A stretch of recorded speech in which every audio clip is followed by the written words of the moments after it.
Hello and welcome to this special New Year's Eve edition of the Ghosts and Folklore podcast. I'm Mark Rees, and on each episode I investigate a different, weird and wonderful subject. And for this episode on December the 31st, we are going to look at some of the curious customs which take place in Wales at the end of one year and the start of another. Now, as regular listeners will know, the number one big folkloric thing that happens in Wales every year on New Year's Eve is the Mari Lwyd. The Mari Lwyd, a feared horse-skulled visitor who goes door to door trying to get into your house through a battle of rhyme so it can eat your cake and drink your ale. A bit like myself, it's all about trying to get your cake and ale. Now, I have spoken a lot about the Mari Lwyd, and there is one episode entirely dedicated to her, episode 27. So if you would like to know more about the Mari Lwyd and you enjoy this episode, please go back and check out episode 27. I also touched upon the Mari Lwyd briefly in last week's Christmas episode, and I will do so again on this episode. But first, I would like to start with a question. Here's a question to get you all thinking, and the answer will be revealed soon. But on New Year's Day, January the 1st, is it better to see a man or a woman first? Which is best, to bump into a man or a woman? And the second part of that question, if it is indeed a man or a woman, what is the best name? So male or female, depending on which one you've chosen, what is the best name for this person to have when you bump into them? So it's not just about the sex of the individual.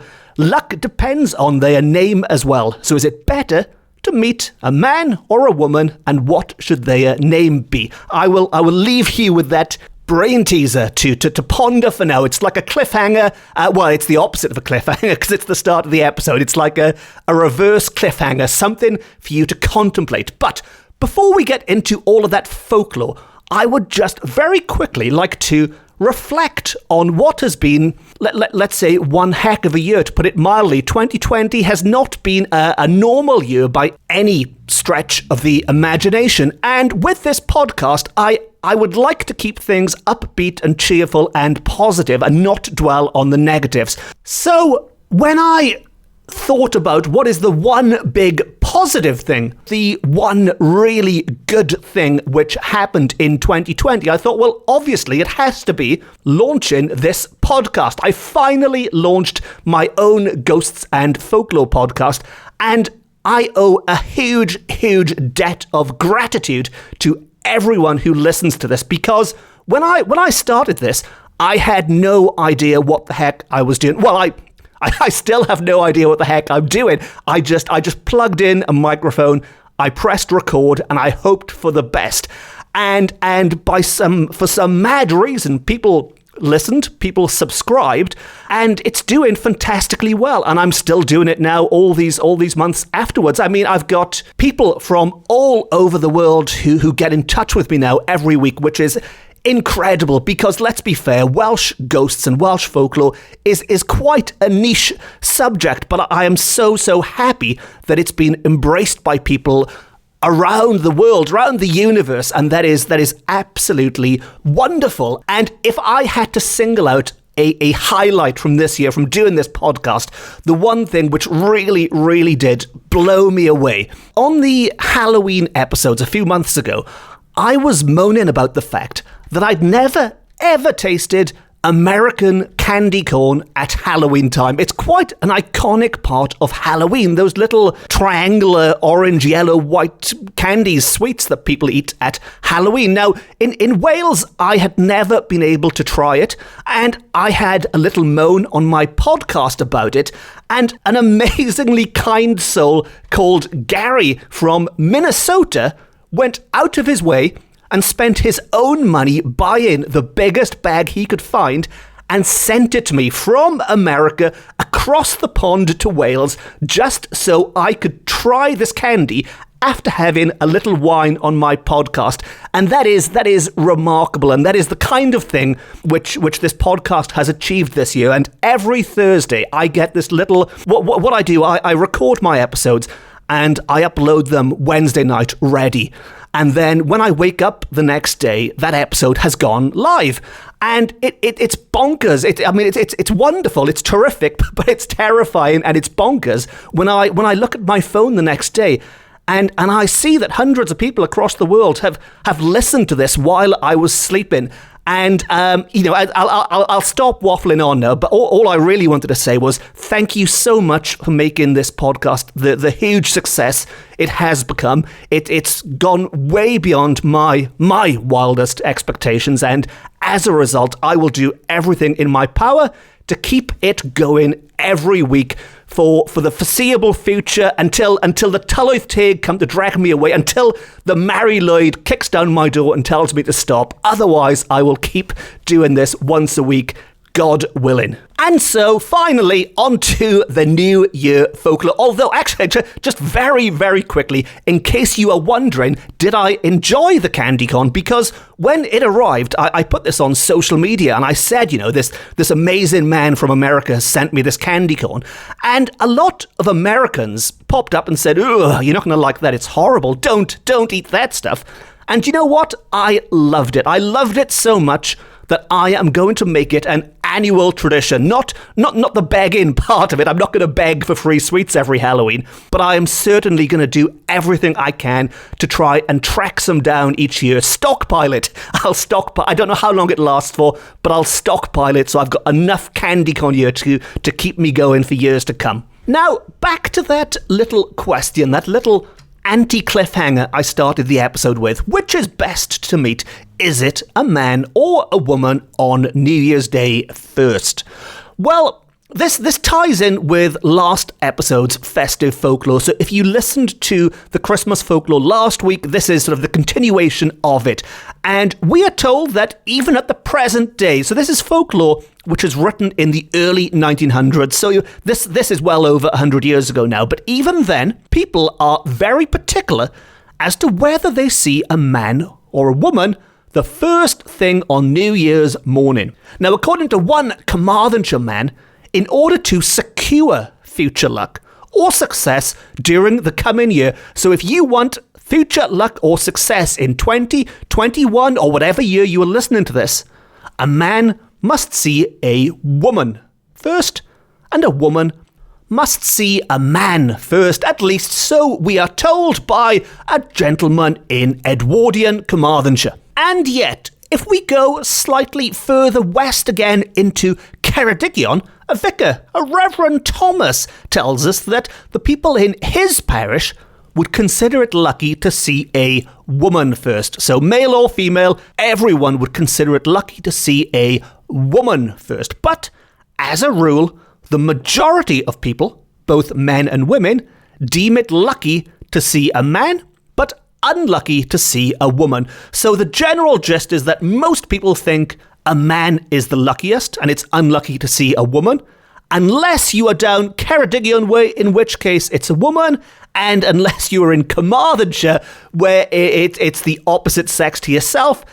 And it all sounds a bit like you can pick and choose, really, depending on where you happen to be. But there are some places where a good many do object to the entrance of a woman before the incoming of a man. So I guess that means if a married couple, say a male and a female married couple, are entering someone's house on New Year's Day, the man should enter first to bring luck. And the people who are particularly stuck up about this, we are told, are in central Cardiganshire, as the counties were then, especially in the parish of Llandewi Brefi. Llandewi Brefi did not want women entering the house first, and the surrounding districts between Lampeter and Tregaron. This is also true, we are told, of some parts of Pembrokeshire. Now, if that was not confusing enough, it's about to get a heck of a lot more confusing, because According to a rector in Newport, this is Newport in Pembrokeshire, not the city,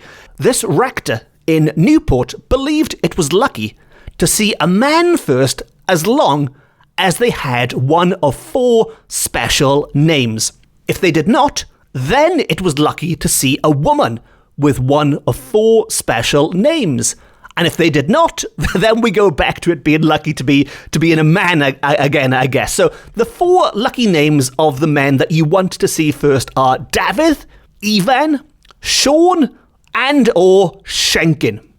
Now, sadly, my name is not David, Ivan, Sean or Shenkin, so I would not be a lucky person to see first. But failing that, supposing the man was not called by any of these names, then the first person seen might as well be a woman. It might as well be a woman if your name isn't special. If your name is just Mark, like mine is, you're just a waste of time. Come back when you've got a proper name like David, Ivan, Sean or Shenkin. And failing that, as that quote said, you might as well be a woman. But again, you might as well be a woman only if you have one of the 4 special names. And the 4 special lady names are Sian, Sioned, Mair, or Marged. Those are the 4 lucky names. Sian, Sioned, Mair, or Marged. And if the first person you were to see on New Year's Day had any of those 8 names, I guess, then we are told all would go well for that year at least. And that, you'll be glad to know, is the end of how to determine if you'll be having good luck in the coming year. You need to track down, really, some people called Sean, make friends with them and invite them round first thing, or failing that, maybe somebody called Sean or Sean, get them round on New Year's Day. Now, in that bit of folklore, it wasn't specified, but this really is, it's a morning thing, which is seen to be something which comes to an end at noon. So by 12 o'clock, I mean, if you've seen nobody by 12 o'clock, you should be safe either way. If you have seen someone by 12 o'clock, hopefully it's one of the desirable people from what we've just spoken about. But it is also said that a hare or a magpie must not cross one before 12. So it's not just those unlucky women in some places and unlucky men in others that you need to avoid. You must also keep your wits about you so no hare or magpie crosses your path before noon. So again, maybe if you lock yourself indoors, you should be safe from this wildlife. And also, the cock must not crow before supper on New Year's Day. So this is a little bit later. This is beyond noon. The cock must not crow before supper on New Year's Day, or some dire calamity might befall one after all. So this cock crowing really could be the most devastating of all of these things. I mean, dire consequences for something which is totally out of your control seems very, very harsh. I imagine back in rural Wales, certainly back in the early 1900s, 1800s, there was a heck of a lot of cock crowing going on, and not only does it bring dire calamity, it cancels out the good luck from earlier. So if you've worked really, really hard to make friends with someone called Shenkin, and you've invited them round first thing just to see them before any of these women turn up, and then you've avoided all the hares and all the magpies in the parish, and you are just about to sit down for your supper, and then... Yes, I know, any excuse to use a sound effect, and it wouldn't be an end of year on my podcast without me shoehorning in a rubbish sound effect. I hope you enjoyed that incredibly convincing depiction of a cock crowing. Now, after all that trying to divine whether you were going to have good luck or bad luck or dire calamity befalling on you, people did like to celebrate the end of one year and the start of another with a good old-fashioned party, just like we have nowadays. And this general desire to see the old year out and the new year in saw some people dancing the old year out. Some drank, yes, good old drinking. They drank the old year out, and many walked it out. And it used to be the fashion in Talabont and maybe in other places as well, that the new year was a time when people crowded into each other's houses to pass the time in storytelling and feasting. So that's how the adults partied, very similar to nowadays. Maybe the only big cultural change is there was storytelling involved back then. Nowadays, we've probably put too much emphasis on the drinking side of things and lost the storytelling side of it, which is a shame. I mean, you can still drink too much while telling fantastic stories, I think. But that was the grown-ups. As to the children, well, the children especially looked forward to New Year's morning with the greatest interest, as it was, and still is in some places, customary for them to go from house to house asking for Calennig. Now, Calennig in this description is said to be the New Year's gift.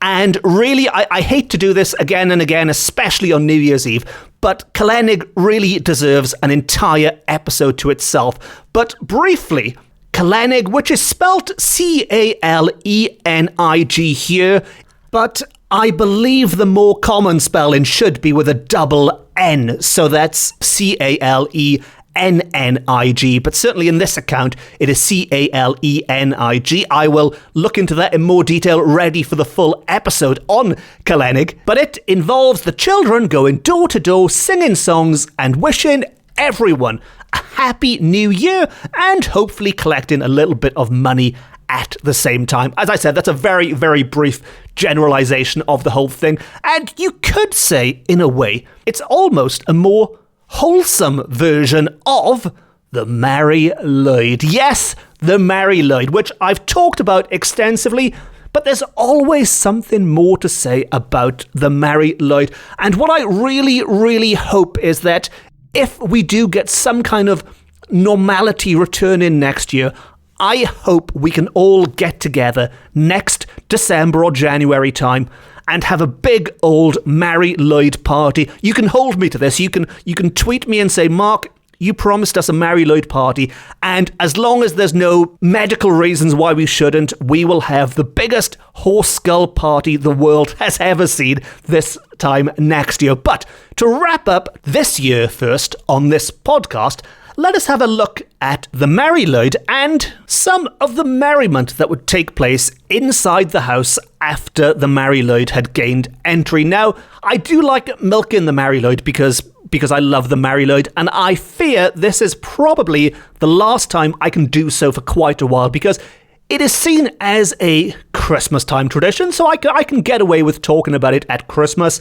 More specifically, it really is a New Year tradition, so I can get away with talking about it leading up to New Year. And even more specifically, it's seen as a 12th night celebration, and I think once 12th night is over with, that's the end of it. So I would like to just say that when the Mari Lwyd got into the house for a party, there's a couple of things which would happen, which I think we can all still do tonight, or whenever you are listening to this, or whenever you are celebrating next, but we can all do this to keep the spirit of the Mari Lwyd alive, even though we can't be all together chasing each other with horse skulls right now.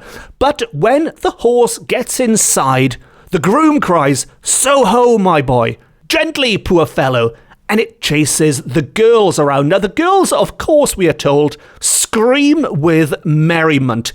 Now, I'm assuming the girls back then enjoyed this kind of thing. Whether girls nowadays enjoy being chased by horses' skulls and scream with merriment, that is not for me to say. Answers on a postcard. If anyone would like to let me know, please do.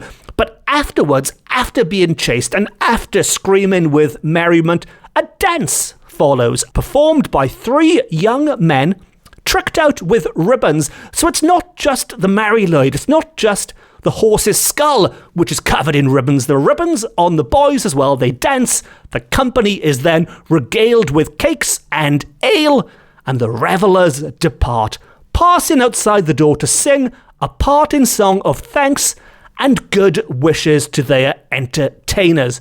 And that is what I would like to do now to wrap up the first year of this podcast. And before I leave you with this grand finale, I should say once more a huge thank you very much. Diolch yn fawr iawn for listening, not just to this episode, but to every episode this year. If you haven't already, please consider hitting the subscribe button, because that way you will never miss an episode ever, and it will make me happy because I know people are listening and they want even more. And finally, while I singled out launching this podcast as the big moment of the year, most years it would be launching a new book, and this year I did also publish a book called Paranormal Wales, and again, thank you to everyone who picked that up or any of my books this year. And, well, I think that's enough thank yous for one episode now, isn't it? I can only thank you so many times, so thank you, thank you, thank you. And it just leaves me to say that wherever you are in the world, whatever time zone it is, whatever day it is, whatever night it is, but this is going out on New Year's Eve, and I'd just like to say a huge Happy New Year. Blwyddyn newydd dda. I've been Mark Rees. This has been my Ghosts and Folklore podcast, and I am convinced that next year is going to be amazing. Yes, even better than getting sent free candy corn from America, if it can get better than that. Maybe next year, if I beg and plead enough, somebody will send me cake and ale. That would be lovely. The Mari Lwyd will come round with some cake and ale for me, maybe. But to wrap things up, I'd like to leave you with a traditional Welsh verse. And this is a traditional Pembrokeshire, South Pembrokeshire verse, I am told. We're very much West Wales on this episode, aren't we? But this traditional verse would originally have been sung, I am assuming, in the Welsh language. Now, sadly, I don't have the Welsh version to tell you first, so I am just going to go straight into the English language version. And on that note, I look forward to talking to you all again in the new year. If not, on social media. As always, please feel free to track me down on Twitter, on Facebook or Instagram to say hello, and always clear your throat before reciting traditional South Pembrokeshire verses. And it goes like this. Get up on New Year's morning. The cocks are all a-crowing. And if you think you're awake too soon, why get up and look at the stars and moon. The roads are very dirty. My shoes are very thin. I wish you a Happy New Year, and please to let me in. Yes, any excuse to use that rubbish sound effect one more time. No star.